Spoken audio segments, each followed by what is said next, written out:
एक आदिवासी बच्चा जिसका बाप जमीन के लिए मारा गया था, वो बच्चा बड़ा हुआ और एक दिन पूरा झारखंड उसके नाम से जाना जाने लगा। उस बच्चे का नाम था शिबू सोरेन और लोग उसे प्यार से कहते थे दिशोम गुरु। साल था 1944। रामगढ़ के एक छोटे से गांव नेमरा में एक संथाल परिवार में जन्म हुआ। नाम रखा गया शिबू। माँ गरीब थी, बाप खेतिहर मजदूर और एक आंदोलनकारी। जमींदार और महाजनों के खिलाफ आवाज उठाते थे और एक दिन जब शिबू सिर्फ 13 साल के थे, उनके सामने उनके पिता को मार डाला गया। जंगलों में उनकी लाश फेंक दी गई और वहीं से शुरू होती है जालिमों के खिलाफ लड़ाई। पढ़ाई छूटी, किताबें छोड़ लकड़ी बेचनी पड़ी।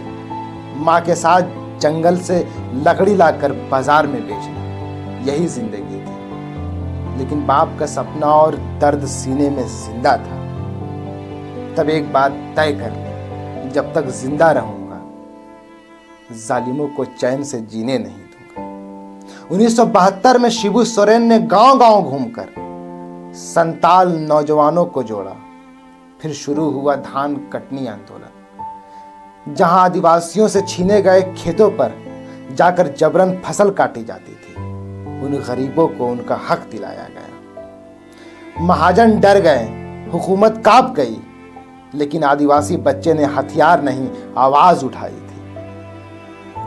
जब देखा कि ये लड़ाई, ये लड़का अब रुकने वाला नहीं है, तो उन्हें गिरफ्तार कर लिया गया, जेल में भर दिया गया। लेकिन क्या कोई जेल हौसले को कैद कर सकती है? रिहा होकर निकले तो सीधा राजनीति में कूदे।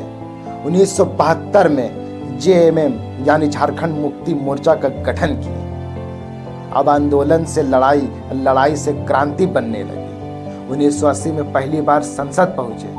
दिल्ली के गलियारों में एक धोती बुशर्ट वाला संथाल आदिवासी बैठा था, जो कभी स्कूल भी ठीक से नहीं गया था। दिल्ली के नेताओं को हैरत थी, ये कौन है जो जमीन की बात करता है? ये कौन है जो गरीब की बात करता है?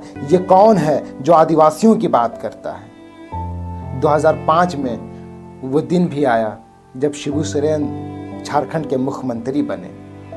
झारखंड की कुर्सी पर वो बच्चा बैठा था जिसने कभी अपने पिता की लाश जंगल में देखी थी। लेकिन जिंदगी आसान नहीं थी। उन पर कई केस लगे।